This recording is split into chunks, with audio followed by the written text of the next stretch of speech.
Good morning dear students. Gayatri school Sanchore के YouTube channel में आप सभी का स्वागत है।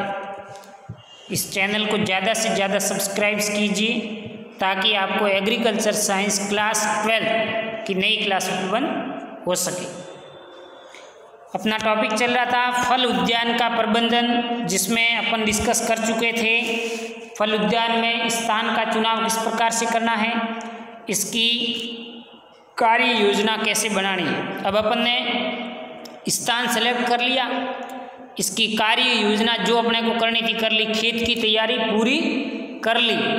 अब हमें फल उद्यान के वृक्ष लगाने, और वृक्ष ये क्या है, फल वृक्ष हैं, लगाने वाला एक लंबे समय का निवेश है। तो अपन रफ एंड टफ कार्य नहीं कर सकते, इसलिए हमें वैज्ञानिक तरीके से इसका सिस्टेमेटिक तरीके से रेखांकन करना बहुत जरूरी है। तो तीसरा इसका जो कार्य योजना का बिंदु है वो है रेखांकन। अब अपन जो खेत तैयार कर लिया है, समतलीकरण करके अपने सब सिस्टम सेटअप कर दिया है, अब एक निश्चित दूरी पर इनका रेखांकन करेंगे और रेखांकन करके फिर गड्ढे खोदेंगे, और गड्ढे खोदने के बाद फिर फल वृक्ष के जो पौधे हैं वो उसके अंदर लगाएंगे। तो अब रेखांकन करना सबसे इसका एक महत्वपूर्ण बिंदु माना जाता है, क्योंकि रेखांकन अपन पास में कर लिया तो बाग है वो सघन लग जाएगा। ज़्यादा दूरी पर कर लिया तो पादप है वो क्या होगा, मतलब जगह कम पड़ी रहेगी। तो आपस में इनका संघर्ष भी नहीं होना चाहिए, पादपों का आपस में संघर्ष भी नहीं होना चाहिए। पादप सफलतापूर्वक जितनी अपनी आवश्यकता अनुसार जगह चाहिए उतना ही सबसे पहले चुनाव करके अपन क्या करते हैं, रेखांकन करते हैं। तो आइए आज अपन करते हैं फल वृक्ष लगाने का रेखांकन।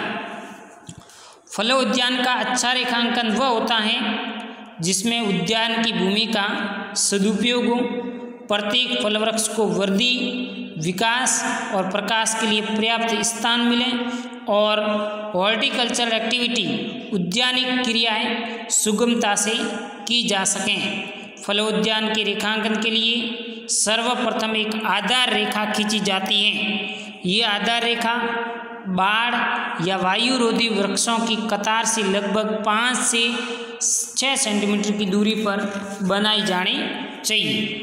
इस आधार रेखा के एक सिरे पर समकोण बनाती हुई एक लंबवत रेखा खींची लेते हैं। इसके पश्चात बाग का रेखांकन विभिन्न विधियों से कर सकते हैं। फल वृक्षों की प्रथम पंक्ति पौधे के आपसी अंतर की आधी दूरी पर चिन्हित की जाती है। जैसे पौधे की दूरी 8 मीटर है तो पहली पंक्ति की दूरी 4 मीटर पर होगी, शेष पंक्तियों की दूरी है वो 8-8 मीटर पर रहेगी।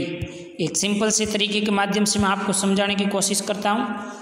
ये आपका उद्यान का सेलेक्ट किया हुआ खेत है, ठीक है, और इसमें आपने ये बाड़ लगा ली या तारबंदी कर ली, जो भी सिचुएशन में जो भी आपका था, ठीक है।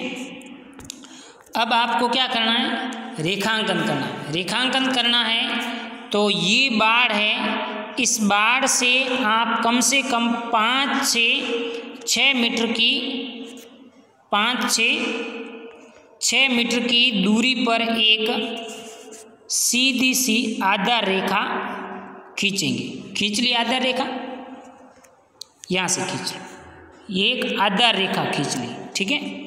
ऐसे दोनों तरफ, ये दोनों तरफ क्या खींच ली, आधार रेखा खींच ली, इस तरफ भी और इस तरफ भी। अब इनसे यहाँ पर आपको क्या बनाना है, समकोण बनाते हुए एक रेखा खींचनी है। खींच ली, अब ये समकोण बन गया। अब इस समकोण से आप एक लाइन इधर जाएगी, ठीक है, और दूसरी लाइन कहाँ जाएगी, यहाँ पर जाएगी।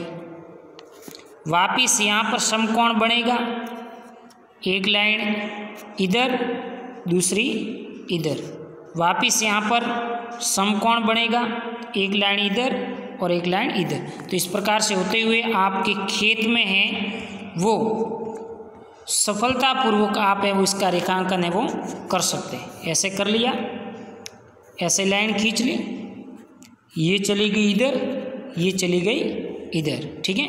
एक लाइन वापिस यहाँ से आपने समकोण वापिस तैयार कर लिया, एक लाइन इधर वापिस यहाँ खींच लिया, इधर समकोण बना लिया, इधर भी इधर भी, ये चली गई ये चली गई। तो इस प्रकार से आपकी बराबर वर्गाकार है वो विधि बन जाती है।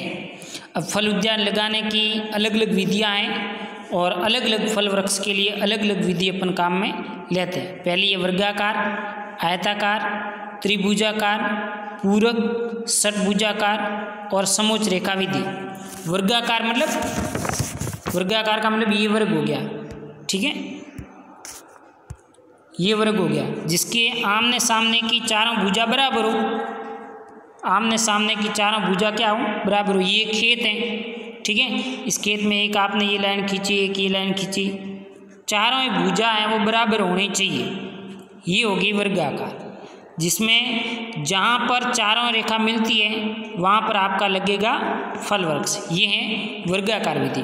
दूसरी आती है आपकी आयताकार। आयताकार में क्या है, ये आपका खेत है, इस खेत में आमने सामने की भुजाएं बराबर होगी, तो ये 1 2 3, ठीक है।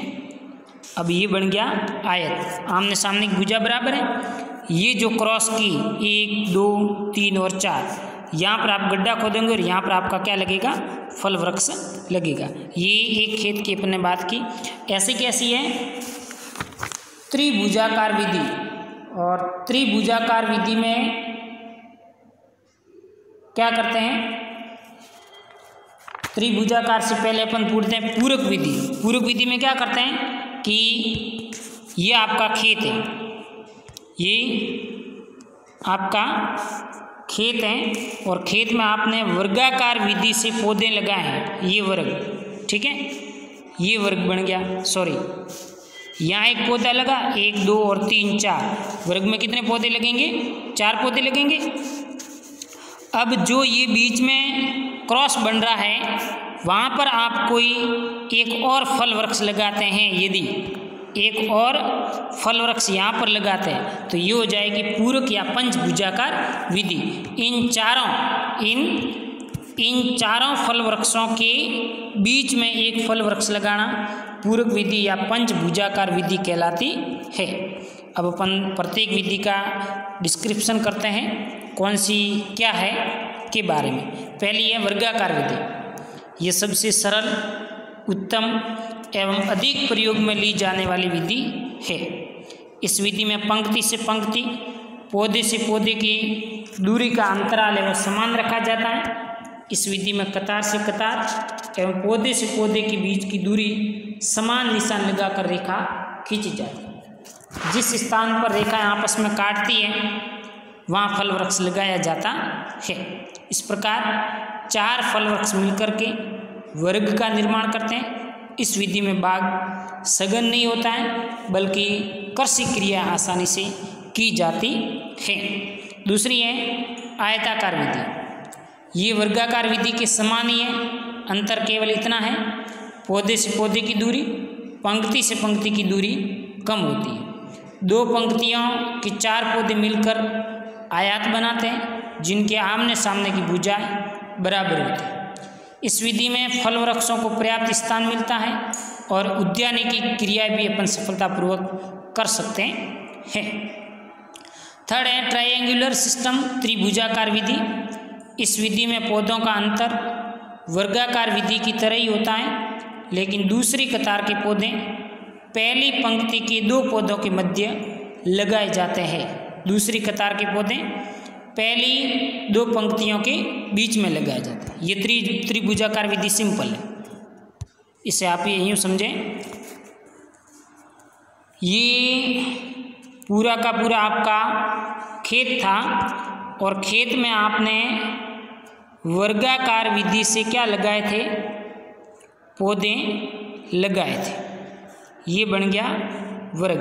कहाँ लगाया था पौधा, यहाँ पर अब आप यहाँ लगा दिया, यहाँ लगा दिया, यहाँ पर, यहाँ पर, यहाँ पर, यहाँ पर, यहाँ पर और यहाँ पर, ये वर्गाकार विधि।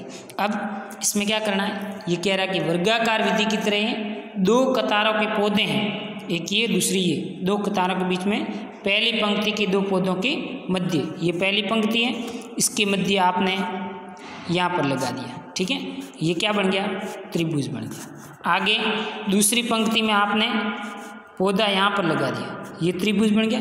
इसलिए तो ये दो कतारों के बीच में एक कतार को छोड़ करके दूसरी कतार के दो पौधों के बीच में जो पौधा लगाया जाता है इसे त्रिभुजाकार विधि कहते हैं। दूसरी है पंचभुजाकार विधि। पंचभुजाकार विधि को पूरक विधि कहते हैं। और पूरक विधि में क्या करते हैं कि जो वर्गाकार या आयताकार विधि है, वर्गाकार विधि है, उस वर्गाकार, ये है वर्ग, ये आपका खेत है, खेत के अंदर ये है वर्गाकार विधि से आपने पौधे लगाए, एक यहाँ लगा दिया, दूसरा यहाँ, तीसरा यहाँ, चौथा, पांचवा, छठा, सातवां, आठवां, नौवां, 10वां, ये वर्गाकार विधि से पौधे लगाए। अब इस वर्ग के बीच में आप क्या करोगे, क्रॉस करोगे, वर्ग बना उसके बीच में क्या करेंगे, क्रॉस करेंगे। जहाँ क्रॉस बनता है वहाँ एक और एडिशनल प्लांट जोड़ देंगे, तो ये होती है पूरक या पंचभुजाकार विधि, जिसे पंचभुजाकार पूरक विधि के नाम से जाना जाता है। नेक्स्ट है षटभुजाकार विधि। इस विधि को समत्रिबाहु त्रिभुज विधि भी कहते हैं। इसमें 6 फल वृक्षों से मिलकर षटभुजाकार आकृति का निर्माण होता है। इनके बीच एक अतिरिक्त पौधा 7वें पौधे के रूप में रहता है। इससे बाग बहुत सघन होता है, घना होता है। वर्गाकार विधि की तुलना में लगभग 15% पौधे अधिक लगते हैं। शहर के नज़दीक महंगी भूमि में इस विधि का आप प्रयोग कर सकते हैं। पंचभुजाकार विधि में आप पूरक पौधे के रूप में पपीता, फालसा, अनानास, केला का रोपण कर सकते हैं। समोच्च रेखा विधि। इस विधि का प्रयोग ऊंची नीची, पहाड़ी, असमतल भूमियों में किया जाता है। इसमें ढलान के मध्य पंक्ति बनाकर कंटूर के साथ साथ पौधे लगा दिए जाते हैं। इस सीधी में दूसरी ढलान या कंटूर पर पौधे लगा दिए जाते हैं। इस प्रकार से ये था पौधों के लगाने के रेखांकन की विधियाँ। और ये आपके प्रैक्टिकल एग्जाम में भी आता है कि 1 हेक्टेयर खेत में आम का उद्यान वर्गाकार विधि से लगाना है, तो बताइए वर्गाकार विधि से 1 हेक्टेयर में आम के कितने पौधे लगेंगे, उसकी आपको क्या बतानी होगी, संख्या, कि 1 हेक्टेयर में सर 1000 वर्ग मीटर का एरिया आता है, तो इस 1000 वर्ग मीटर के एरिया में कितने प्लांट है वो लग सकते हैं के बारे में आपको प्रैक्टिकल एग्जाम में करना है। चित्र बनाना है, कैलकुलेशन गणना करनी है और बताना है कि 1 हेक्टेयर में इतने पौधे लगे। ओके।